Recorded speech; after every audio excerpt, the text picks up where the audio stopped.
Olá, está no ar o MPTV, um programa do Ministério Público do Maranhão em parceria com a TV Assembleia. E no programa de hoje você vai ver promotorias de justiça de defesa do consumidor estudam parcerias com outros órgãos que atuam na defesa do consumidor para atuação integrada.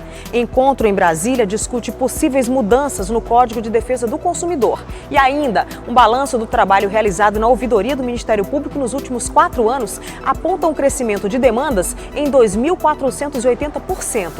O MPTV está no ar. O cidadão está cada vez mais atento aos seus direitos e vem aprendendo a participar do processo democrático do país, seja em instituições públicas ou privadas. Por isso, a ouvidoria tem um papel tão importante. É uma ferramenta à disposição da população para a sua comunicação direta com a administração pública. E a ouvidoria do Ministério Público do Maranhão deu um salto muito grande nos últimos 4 anos, praticamente dobrando o número de atendimentos à comunidade e agindo de forma resolutiva. Sobre esse assunto, para fazer um balanço desses 4 anos, é que eu converso agora com a ouvidora do Ministério Público do Maranhão, a Procuradora de Justiça, Rita de Cássia Maia Batista. Olá, seja bem-vinda ao MPTV. Muito obrigada. Tudo bem, Dalciana? Cidadãos maranhenses. Ouvidora, qual a sua avaliação sobre esses 4 anos à frente da ouvidoria do Ministério Público? Dalciana, resumir em tão pouco tempo, 4 anos de trabalho é difícil, mas eu vou tentar fazer isso. E de muito trabalho. De muito trabalho, graças a Deus. Bom, nós começamos conscientizando o cidadão com relação aos direitos que ele tem. Para isso, nós ampliamos nossos canais de comunicação. Para mim, foi de fundamental importância a conscientização, a ampliação do canal de tratamento e a forma como nós estamos cuidando da demanda. Sim. Então, nós recebemos a ouvidoria do Ministério Público com 5 canais de comunicação. Nós temos hoje 12 internos e 8 canais parceiros. Nós temos 20 canais de comunicação com o cidadão. Então, a ouvidoria do Ministério Público do Maranhão é hoje referência no Brasil inteiro. Foi a primeira que lançou, que disponibilizou esse número de canais e a primeira que lançou o que foi o grande boom, que chama-se o WhatsApp. Sim. Então, o WhatsApp, nós começamos a trabalhar com eles a partir de uma demanda que foi lançada por um advogado, indagando se nós receberíamos, e na mesma hora eu respondi que sim, e dali começou, certo? Então, nós passamos, na época, isso em meados de 2017, nós começamos com uma média de 40 demandas mês. Esse número tem crescido, a gente está em torno de 400 demandas mês só para o WhatsApp, tá? E sem falar nos outros canais de comunicação. Então, o de destaque maior é o WhatsApp, em segundo lugar o Disque MP, que é o 0800, né? E em terceiro lugar ficam os demais canais, se sobressaindo agora o 127, que foi o mais novo. Na sua avaliação, então, esse seria o principal avanço nessa questão da conscientização do cidadão e essa disponibilização desses canais, quer dizer, conscientizou e também ofereceu muitas formas de atendimento, de estar mais presente para resolver o problema desse cidadão, né? Exatamente. E assim, o nosso foco sempre foi o cidadão. Sim. Eu já tive a oportunidade de conversar contigo, mas vou falar agora para quem está me ouvindo. O papel do Ministério Público é essencialmente cuidar da cidadania, né? E a ouvidoria como aporte que é das demandas do cidadão em todas as esferas de trabalho do Ministério Público e fora dele, porque nós também recebemos demandas, como eu te falei, de órgãos parceiros. Sim. E essas demandas são encaminhadas e sempre há uma resposta. A gente costuma dizer para o cidadão que bate às nossas portas que quando ela é para ser tratada pelo MP, ele vai acompanhar o nascimento, o tratamento e a finalização. Se nós encaminhamos a demanda para outro órgão a quem caiba tratá-la, qualquer problema que haja, ele volte a nos procurar. Eu creio, inclusive, que, aliás, é mais do que uma crença, de fato, em face da forma como nós temos tratado este cidadão, que é quem paga os nossos salários, que é para quem nós trabalhamos, certo? Fez com que a ouvidoria do Ministério do Maranhão passasse final de 2015, que foi o ano que eu assumi a direção, sim, para hoje, de 1.000 demandas para 25.000 demandas. Então, nós tivemos um percentual, um aumento de cerca de 2.400% de demandas, de quando eu recebi para hoje. 2.400% de demanda. Nós passamos de 1.000 para 25.000. E aí algumas pessoas dizem assim, mas é só porque ampliou os canais? Não, porque se nós ampliássemos o canal e não recebêssemos o cidadão e não tratássemos ele como ele deve ser tratado, ele não procurava e ele ainda referenciaria mal. nós sabemos que existe uma pecha sobre o serviço público. Então, assim, nesse ponto eu costumo dizer que a ouvidoria tem que fazer um diferencial. Nossa equipe é toda capacitada, nós temos assim, a obrigação de receber bem quem bate as nossas portas, literalmente na porta, atendimento presencial, Sim. né, ou através dos outros canais. Com relação ao atendimento presencial, por exemplo, eu também destaco uma coisa que a gente faz que é uma medida tão simples, mas de um efeito enorme. Quem chega na ouvidoria do Ministério Público para atendimento presencial, de regra, são pessoas que têm uma condição financeira, né, difícil. Sim. Às vezes chega lá com dinheiro, chegou lá com dinheiro para o transporte de ida, não tem nem o de volta. Chega com fome. Então, a equipe toda já sabe que aquela pessoa que chega ali precisa ser acolhida. Machucada, pronto, a palavra é essa. Então, nós temos 3 palavras mágicas na nossa ouvidoria: acolhimento, sorriso e retorno. Então, você tem que acolher, e você acolhe nós botamos um lanchinho lá. Né? Então, ele tem o suco, ele tem um cafezinho, ele tem um biscoito, ele tem uma fruta. Então, normalmente o cidadão chega assim, a gente costuma dizer, muito revoltado. Né? Mas a gente precisa entender que aquela revolta, nós não somos o alvo da revolta. Sim. Certo? É porque ele já bateu em muitas portas, elas se fecharam. Então, ali é a última esperança, como muitas pessoas dizem. Aqui é a última esperança. Por esses dados estatísticos e pelo trabalho que a senhora acompanha realmente de perto da ouvidoria, a senhora pode afirmar que o cidadão hoje ele é muito mais consciente dos seus direitos e já sabe a importância de uma ouvidoria? Tenho condição de afirmar isso, até porque nós temos essa preocupação. Sim. Para que houvesse esse ganho, e eu digo ganho porque eu costumo dizer que o número de 1.000 para 25 mil demandas é efetivamente tratadas. Sim. Não é uma demanda que chega lá, porta e para. Ela é tratada.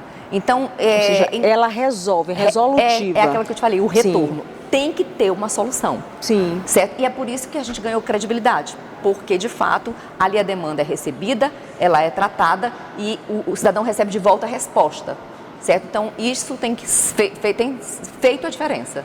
Né? Então, bom, vou devolver a pergunta para você, porque é tanta informação que eu estou... Ouvidora, em relação à questão das redes sociais, hoje em dia está tudo muito presente nas redes sociais e a ouvidoria também está presente em todas as redes sociais. Na sua avaliação, foi uma boa estratégia também para atrair esse cidadão, para tentar uma resolutividade? Excelente. Nós sabemos que hoje as redes sociais, elas são um canal de comunicação, Sim. Canal onde você estabelece relacionamentos, cria elo com a pessoa, com os amigos, né? Não vem a solicitação de amizade? Então ali você cria elos. Então nós não poderíamos fechar essa porta, nós abrimos essa porta. Também fomos pioneiros nisso, Sim. Tá? Então hoje nós temos várias ouvidorias no Brasil afora, que fazem uso desses canais também. E as redes sociais da ouvidoria do Ministério Público do Maranhão, ela não serve apenas para dar notícias, certo? Nós noticiamos fatos que são do interesse do cidadão, noticiamos o que nós estamos fazendo, mas também recebemos demanda. Sim.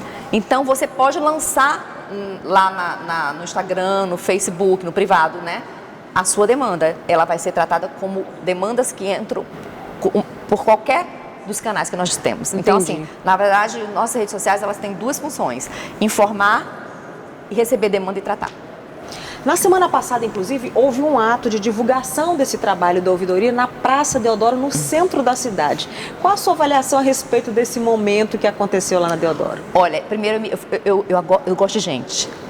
Para trabalhar em ouvidoria, tem que gostar de gente, Dalciana. Minha equipe toda gosta. E eu não digo que sou só eu, a minha equipe toda gosta. Então, o contato com o público direto, né, permite que a gente, primeiro, tenha aquele retorno imediato, é o feedback imediato, do olho no olho. Nós levamos 3.200 panfletos, vamos botar em panfleto, folder, certo? Cartilha, manual, cartilha referente à lei de acesso à informação. Levamos esse pacote para lá. Entregamos 3.200. Dessas pessoas que nós abordamos para entregar. Quando a gente aborda, a gente faz todo uma explicação sobre a ouvidoria, como ela funciona, a que ela se presta. E eu vou te dar um exemplo. Dessas 3.200 pessoas para quem a gente entregou os panfletos, esse material, nós já temos cerca de 100 demandas registradas, que nasceram naquela abordagem na praça. Sim. Certo? E ali aquelas pessoas levaram aquele material todo, elas vão servir de agente multiplicador. Eu digo para elas que elas são ouvidores nos lugares onde elas moram. Então, vou te dar um caso que foi bem emblemático para mim. Eu abordei uma senhora, né? Abordei uma senhora, que vai cada um faz uma abordagem, e ela, muito educada, porque tem uns que estão tão machucados que a gente vai abordar e já diz, não quero, não quero, já vai passando. E aí ela parou e disse que ela falou comigo mais ou menos assim, minha senhora, o que vocês fazem? Eu vou lhe ouvir, mas aí eu expliquei. E ela disse assim, eu não acredito que a senhora vai resolver o meu problema. Vocês vão me resolver. Eu disse, qual é o seu problema? Ela perdeu a certidão de nascimento, perdeu os documentos dela, tá? Perdeu todos os documentos dela. A certidão de nascimento dela, a segunda via, o cartório onde ela foi registrada, disse que queimou parte do registro e que não teria como fornecer a segunda via, né? Por conta disso, ela que está inscrita naquele programa Minha Casa Minha Vida, já perdeu 2, né? Já houve sorteio, 2 sorteios ela não pôde participar por causa disso. Aí eu peguei os dados dela todos e disse, nós vamos ajudá-la. Aí ela disse assim, quando é que eu preciso falar com a senhora? Eu digo, a senhora não vai falar com a gente vai falar com a senhora. E quando cheguei no ouvidoria, a primeira coisa que nós fizemos foi manter o contato de volta com ela, pegamos todos os dados. Essa situação está sendo monitorada de perto. Já foi um servidor nosso falar com o juiz, certo? Porque ela teve que judicializar o pedido. Sim. Já que no cartório deram essa informação. Em resumo, essa senhora registrou um elogio ontem na ouvidoria. E eu fiquei muito feliz, porque ela registrou o elogio. Ela nem sabia que eu era ouvidora. Ela registrou elogio para aquela servidora que abordou ela na rua. Sim. Certo? Para o trabalho que a gente faz, eu fico até emocionada, porque eu me emociono mesmo, né? E ver que é uma coisa simples que você faz, que produz um efeito tão grande, aquela pessoa vai poder exercer um direito que ela tem e as portas se fechavam e a gente consegue abrir essa porta, às vezes, com um telefonema que você dá, com uma pessoa que você desloca, com um ofício que você expede. Né? Procuradora de Justiça e ouvidora do Ministério Público do Maranhão, Rita de Cássia Maia Batista, muito obrigada pela entrevista aqui no MPTV e parabéns pelo trabalho, pelo muito bonito trabalho realizado ao longo desses 4 anos. Posso fazer 3 registros? Sim. Primeiro, agradecer a você tem nos apoiado muito, né, de perto. Nosso Procurador-Geral de Justiça também, porque sem o apoio do gestor, nós não conseguimos fazer nada. Isso é fato, porque ele mexeu na estrutura do órgão todo. Detalhe que eu esqueci de dizer, nós tínhamos 5 servidores, temos 13 hoje, tá? Nós tínhamos uma sala, nós temos hoje 5 salas. Nós temos uma central telefônica que permite gravar a conversa do cidadão que liga pra gente, para assegurar a ele que o que ele disse está ali gravado. Tantas coisas que nós conseguimos, e essas coisas todas, o resultado do trabalho, que eu gosto de divulgar o resultado do trabalho, levou a ouvidoria do Ministério do Maranhão a um lugar de destaque no cenário jurídico nacional. Você sabe que eu presidi o Conselho Nacional dos Ouvidores do Ministério Público do Brasil, né? E assim, fui diretora de finanças, diretora de comunicação estou agora, né? Terminando o meu mandato, diretora secretária. Mas por quê? Porque nós trabalhamos mesmo e fazemos essa troca. O resultado do nosso trabalho tem tudo a ver com parcerias, porque de mãos dadas a gente vai mais longe, né? Com acreditar de fato que nós podemos fazer muito mais do que a gente faz, querer ajudar, porque isso é importante, ter o compromisso com o outro, né? E usar as ferramentas que nós temos, porque nós temos muita coisa para usar e produzir resultados. Muito obrigada. Foi realizado na última quinta-feira, dia 5 de dezembro, em Teresina, no Piauí, o 2º encontro interinstitucional do Ministério Público do Piauí e Ministério Público do Maranhão, com o tema Boas Práticas na Seara Criminal. O evento foi realizado na sede do Ministério Público do Piauí e contou com a participação de membros de outros estados do país. Entre os temas abordados estão o Acordo de Não Persecução Penal, o método APAC, a Associação de Proteção e Assistência ao Condenado, georreferenciamento e diagnóstico criminal. Muito feliz de estar aqui retornando ao Piauí para a realização desse nosso 2º encontro interinstitucional entre os 2 MP, Ministério Público do Maranhão e do Piauí, onde unimos as boas práticas, as boas ideias e aqui discutir uma temática muito atual, importante, que são as boas práticas na área penal. Ontem mesmo vimos que o Congresso Nacional aprovou o projeto anticrime de Sérgio Moro, temos a questão do Acordo de Não Persecução Penal, a questão do georreferenciamento, enfim, várias temáticas atuais e importantes para ser debatido e nessa troca de ideia permanente para aperfeiçoar cada vez mais a ação dos nossos Ministérios Públicos. Nós destacamos a importância, o fortalecimento dessa unidade promovida entre Ministério Público do Estado do Piauí e Estado do Maranhão, fortalecendo uma atuação e hoje no aspecto penal, com várias temáticas muito importantes para o desenvolvimento da atividade ministerial, como o Acordo de Não Persecução Penal, as APACs, que são associações que trata de ressocialização de apenados.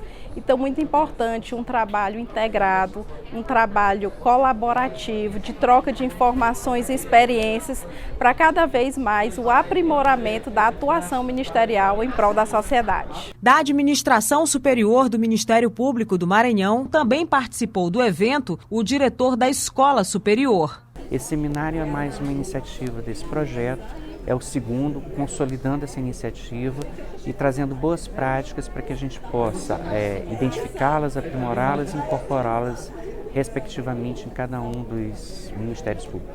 O coordenador do CAOP Criminal do Maranhão apresentou durante o evento o sistema de georreferenciamento e diagnóstico criminal. Qualquer iniciativa na parte de segurança pública, combate à criminalidade, exitosa aqui no estado do Piauí, se não fosse acompanhado, né, por uma política também nesse mesmo sentido pelo estado do Maranhão, o impacto é muito grande. Né?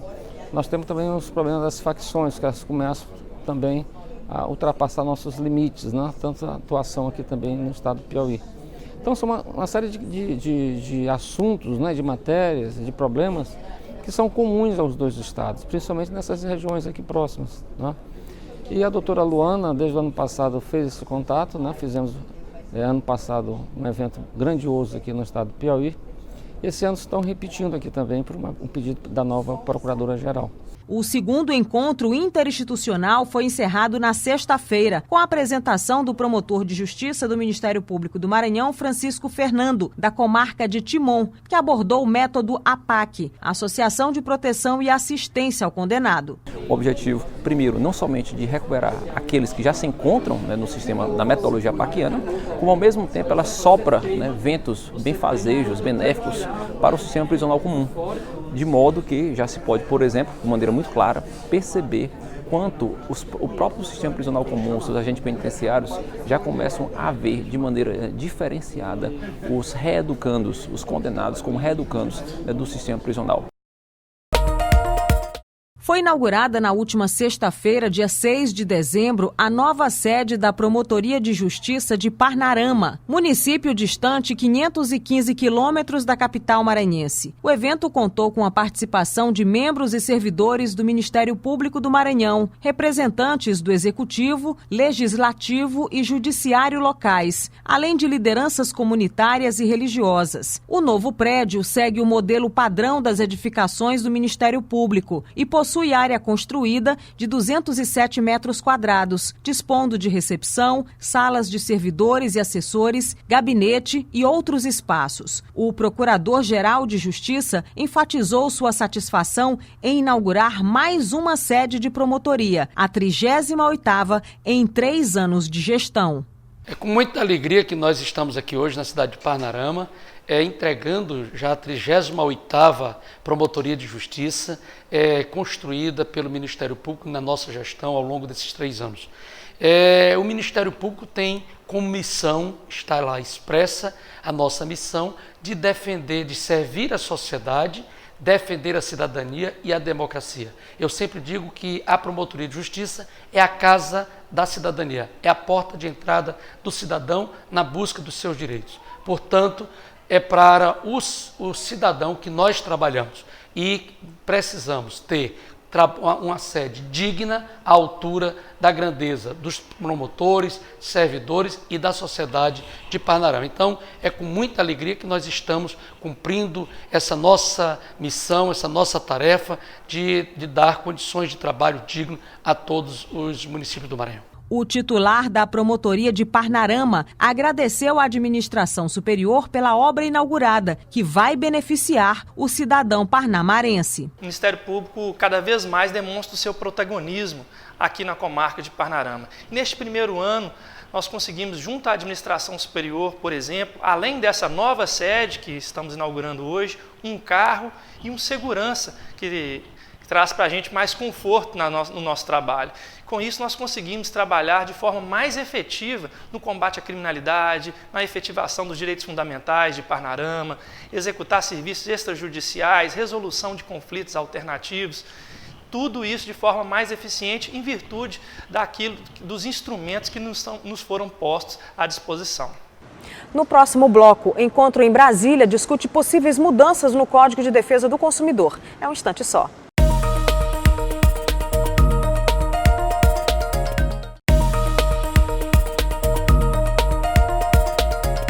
Na semana passada, as promotoras de justiça da capital, com atuação na área de defesa do consumidor, estiveram no PROCON com a presidente do órgão. O objetivo do encontro foi debater ações institucionais a serem realizadas pelo Ministério Público do Maranhão e PROCON, além da perspectiva de parceria com outros órgãos que atuam na defesa do consumidor. Sobre este assunto, eu converso agora com a promotora de justiça de defesa do consumidor de São Luís, Lítia Cavalcante. Olá, promotora, seja bem-vinda. Obrigada, eu que agradeço. Eu que agradeço pelo convite. Promotora, qual a importância, na sua avaliação, dessa atuação em rede, por exemplo, com o PROCON?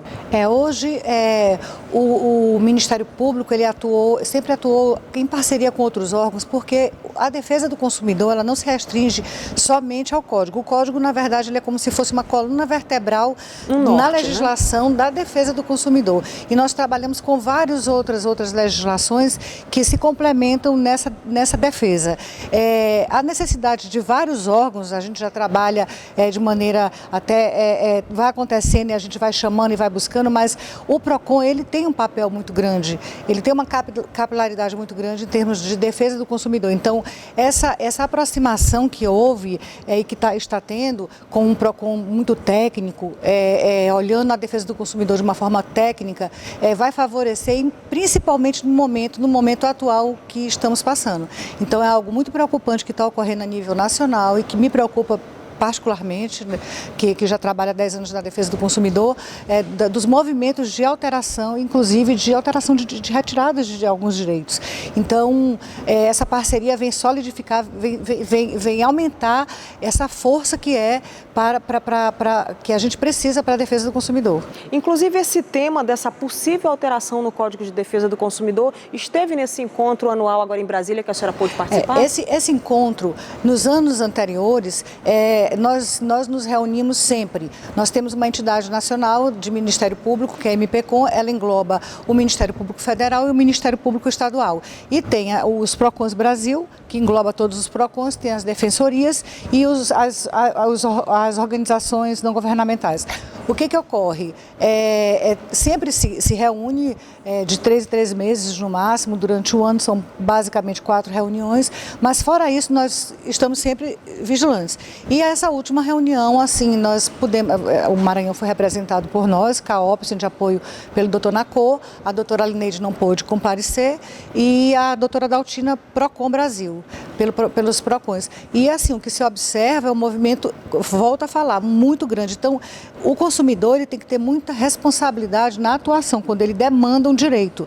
O que se observa é que foi consolidado esse código, ele deixou de ser aquela sensação, aquela novidade no mundo jurídico e ele, inclusive, veio para fundamentar algumas alterações do próprio Código de Processo Civil atual.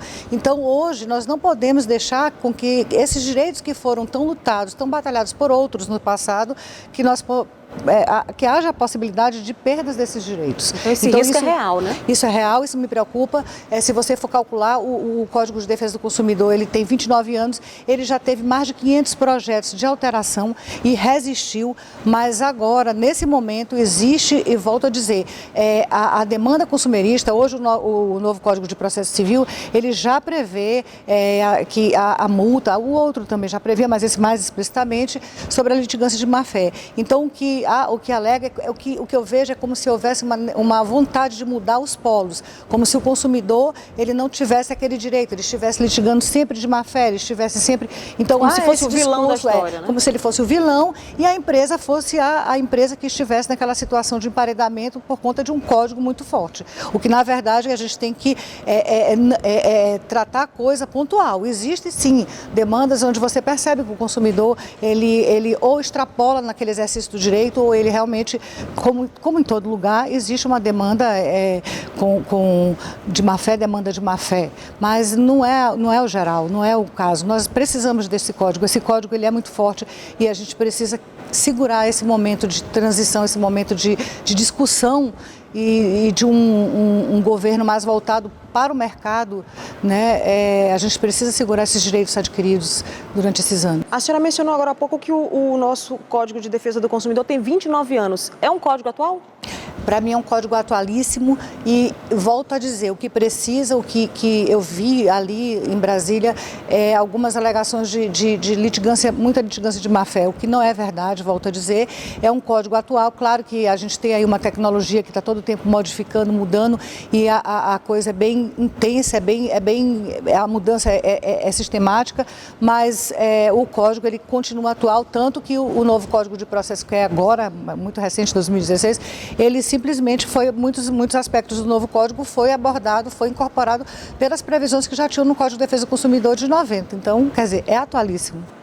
Aqui no Maranhão, por exemplo, é real essa possibilidade de repente formar uma parceria com esses outros órgãos que atuam na área de defesa do consumidor? Já o que já se construiu nesse aspecto? Nós sempre trabalhamos, por exemplo, com o Corpo de Bombeiros. Você não vê no Maranhão, em São Luís, nenhum acidente onde há mortes em lugares, principalmente lugares onde a relação de consumo ocorre. Como, por exemplo, agora o terminal da Praia Grande. Por quê? Isso ocorre porque o DAT, que é o Departamento de Atividades Técnicas do Corpo de Bombeiro, ele atua com a Defesa Civil muito preventivamente. Então, embora seja uma atividade que as pessoas achem chato, você é inconveniente, você está interditando e tudo, mas você é muito melhor ser o chato, aquela pessoa que vai ali, vai fiscalizar, do que você estar ali numa situação onde haja corpos. Então, você vê que não tem esse tipo de notícia. Aqui em São Luís não vejo no Maranhão em termos de construção civil. A gente tem uma atuação muito forte nessa esfera com o DAT. Também temos com a Vigilância Sanitária. Acho que são dois órgãos que devem ser vistos pelos governos, né, com mais carinho, porque falo por mim, porque trabalho com eles e vejo a dificuldade. A Vigilância Sanitária é um outro órgão que para mim é de enorme importância. E sempre nós fazemos operações em conjunto. E agora o PROCON, que é uma relação que está se reconstruindo novamente para que se abra um novo paredão de defesa dos nossos consumidores. Promotora, aproveitando a sua estadia aqui no programa, no MPTV, a senhora mencionou agora há pouco a questão do terminal da Praia Grande. Pelo MP, o ideal é que ele fosse interditado de forma total, né? Sem dúvida nenhuma.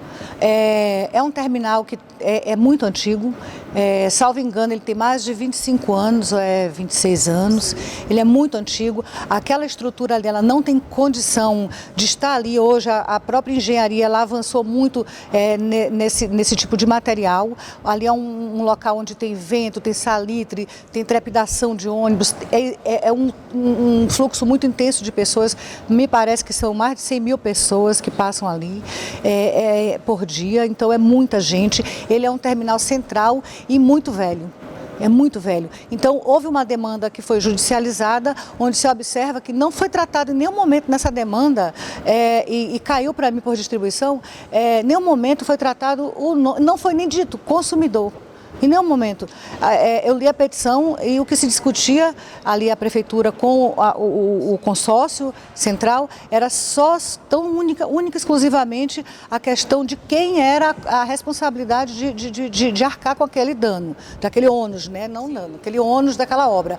E não se pensou em nenhum momento, e aquilo me chocou enormemente, como é que não se pensou no consumidor usuário que está ali todos os dias fazendo, vindo para trabalhar, fazendo as atividades, exato. Quer dizer, então como é que pode aquilo ter se permitido ter chegado àquele ponto? E quando nós fomos lá, me parece que as coisas acontecem mesmo para que a gente possa ver cruamente. Eu lembro que eu passei a mão em uma pilastra e caiu um pedaço em cima de mim. Então, assim, ali é em bloco. Então, se cai um, cai vários. E tem como se fosse um vão. Ele pega todo o terminal. Então aquilo ali está todo corroído, a gente já vê os ferros dentro do concreto e aquilo ali, se cair, cai assim, todo. E ali não tem tempo de correr nem para onde correr. Então o risco é absurdo. Então, no meu modo de ver, o meu pedido, inclusive, eu entrei nessa demanda como defendendo o consumidor, dizendo, olha, não vamos discutir contrato, vamos discutir agora vidas, né? E aí foi pedido, a Defesa Civil foi lá, interditou as duas plataformas e aí mas o Ministério Público entende que seria necessário todo o terminal. Se tivesse agido preventivamente não teria essa necessidade, mas o juízo entendeu que seria necessário as duas plataformas. Mas o MP continua de olho nessa questão, né? De olho em tudo, né? E mais agora do que nunca. Ok. Promotora de Justiça Lítia Cavalcante, muito obrigada pela participação Eu aqui no agradeço, MPTV. Fique à vontade para voltar outras vezes. Eu falo pra caramba. Obrigada. Obrigada.